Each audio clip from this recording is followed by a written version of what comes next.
Mesdames et messieurs, bonsoir et bienvenue dans cette nouvelle édition de Viva Événement en version française. Que savons-nous du cyberterrorisme? Un phénomène nouveau pour les Malgaches, mais qui commence à prendre de l'ampleur. Politiciens, ministres ou simples citoyens sont maintenant victimes de ce phénomène et sont harcelés par des menaces de mort. Les cyberterroristes piratent les mails ou téléphones de leurs victimes et leur exigent d'importantes sommes d'argent. La police vient de démanteler un important réseau de cyberterroristes. Reportage.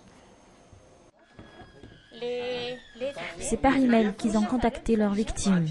Les cyberterroristes exigent la somme d'1 milliard d'ariars. Si elles refusent de payer cette somme, ils vont attaquer son domicile ou même sa société. Voici un extrait du mail qu'ils ont envoyé à leurs victimes. Envoyez un SMS à ce numéro 034 40 515 35 et nous vous transmettons après les consignes pour l'endroit où aura lieu l'échange. Nous sommes capables de tuer vos employés ou vos proches. Nous attendons votre SMS. Vous ne devez en aucun cas appeler ce numéro, seulement des SMS. Donnez-nous seulement l'argent et n'avertissez pas la police. Sur ces images, les cyberterroristes. Apparemment, ce sont des experts en informatique. L'un d'entre eux aurait déjà été inculpé dans une autre affaire. Mais dans cette affaire, ils n'ont pas eu le temps d'étendre leur action. La police a décidé d'utiliser la haute technologie pour les arrêter. Ils ont été appréhendés grâce à leur numéro de téléphone et leur adresse IP.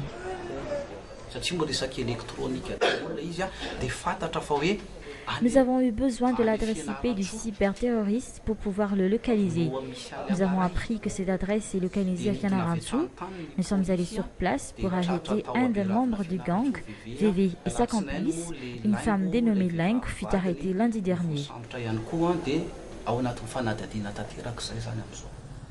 La semaine dernière, une des victimes des cyberterroristes, une société de microfinance, aurait déjà fermé ses portes par peur d'être attaquée à cause des menaces qu'elle a reçues par mail. Depuis ce mail, la propriétaire de la dite société a vécu dans l'angoisse. À part le cyberterrorisme, personne n'échappe également au piratage informatique. Bon nombre d'entre nous se sont déjà plaints du piratage de nos mails ou des pages Facebook. Comment les utilisateurs font-ils pour se protéger de ces pirates informatiques à l'heure où les réseaux sociaux et les communications par voie électronique sont inévitables? Reportage sur les images de Nzara Randjatsu. Miour ne peut pas s'empêcher de Facebooker sur son téléphone dès qu'il a du temps libre. Ce réseau social l'aide à rester en contact avec ses amis proches. Il n'est pas à l'abri du piratage informatique. Les pirates informatiques publient des photos ou autre chose sur votre page Facebook. Dans ce cas-là, votre compte est piraté. Pour échapper aux pirates informatiques, Miour a décidé de changer de mot de passe chaque semaine. Pour le cas de Ads, un autre utilisateur avéré des réseaux sociaux, il suffit de ne pas publier sa vie privée sur le net. Je n'ai pas tellement d'amis sur les réseaux sociaux. Je limite également ce que je partage ou ce que je publie sur le net, surtout concernant ma vie privée. Pour en savoir un peu plus sur le piratage informatique, nous avons visité un de ces cybercafés de la capitale. Bon nombre d'entre eux disposent de moyens pour bloquer le piratage des comptes d'utilisateurs. Nous pouvons bloquer le site de piratage s'il est utilisé par un de nos clients sur nos machines. Mais si c'est sur une autre machine, en dehors de notre cybercafé, nous ne pouvons rien faire. Il faut toujours être vigilant quand nous utilisons les nets. En effet, les pirates informatiques ne s'arrêtent pas au piratage. Des comptes Facebook ou nos mails. Ils sont capables d'aller beaucoup plus loin. Ils peuvent par exemple pirater les comptes bancaires. Seule solution, se méfier du net quand il s'agit de nos informations personnelles. Les administrateurs pénitentiaires continuent encore leur grève ce jour et ce, même si le syndicat a déjà rencontré le Premier ministre, le ministre des Finances et le ministre de la Justice hier. Leurs revendications concernent surtout l'amélioration de leur catégorie ainsi que l'amélioration de leur social. Dans ce cas, les administrateurs pénitentiaires effectuent un service minimum. Ils ne reçoivent pas les mandats de dépôt. Le pays a besoin d'élections pour cette année, c'est ce qu'ont déclaré les Rayamadjen Mdjour.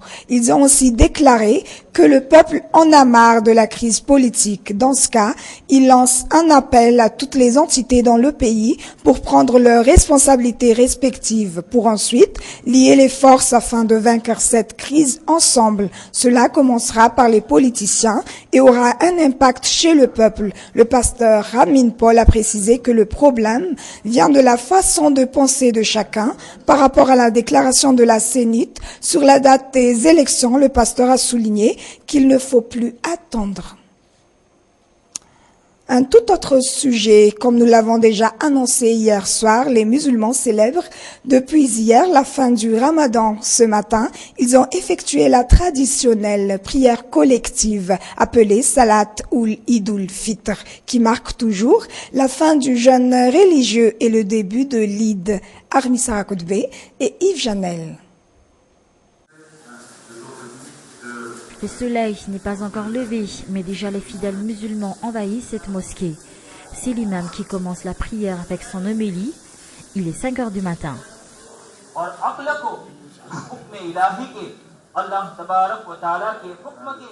Mais quelle est la signification de ce prêche? Il s'agit de rappeler aux fidèles leur obligation par rapport à cette fête que nous célébrons. On leur enseigne également comment on va célébrer cette fête. Ce n'est que vers 7h30 du matin que la prière collective débute réellement dans cette grande salle appelée Jamaat Kana.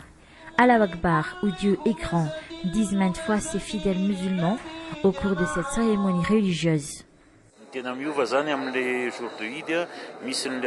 Durant les jours de l'Aïd, il y a un peu de changement.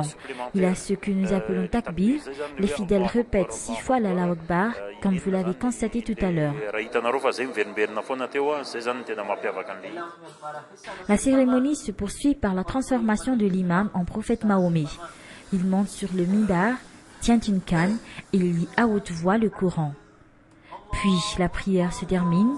C'est le moment du grand pardon.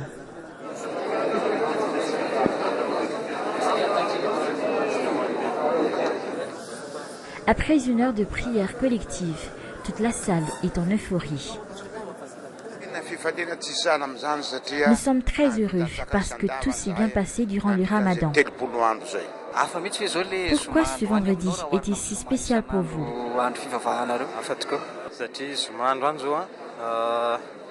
Oui, c'est vrai que ce vendredi est très spécial parce que nous avons célébré 2 prières, celle de l'Aïd et la prière du vendredi.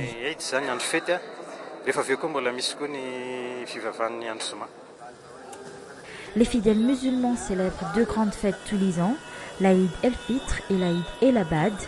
Cette dernière qui marque la fin du pèlerinage à la Mecque ou Hajj, prévu dans moins de 2 mois et demi. Dans le domaine du tourisme, 10 membres du gouvernement iront à Nosibé prochainement pour voir de près l'insécurité qui sévit sur l'île et prendre les mesures nécessaires pour rassurer les opérateurs touristiques qui sont également victimes des retombées négatives causées par l'insécurité. Rappelons qu'il y a quelques jours, 3 touristes français ont été agressés lors de leur visite sur l'île. Voilà pour la sécurité des touristes. Mais qu'en est-il de la qualité de service offert par les hôtels à Madagascar? Est-ce qu'elle satisfait les touristes? Les réponses avec Mampiuna Ravalson et Andimena Raya. Ce n'est pas la première visite de François et de sa famille à Madagascar. Ils ont déjà passé leurs vacances ici en 1999. François avoue ne pas être exigeant sur la qualité de service. Il est venu ici pour faire du tourisme, rencontrer les gens et admirer la beauté de la nature malgache. Mais de son avis, les choses ont beaucoup évolué depuis leur première visite. Il y a une nette amélioration en termes d'accueil.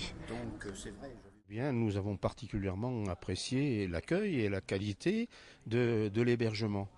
Les gens vont au-devant même de nos demandes.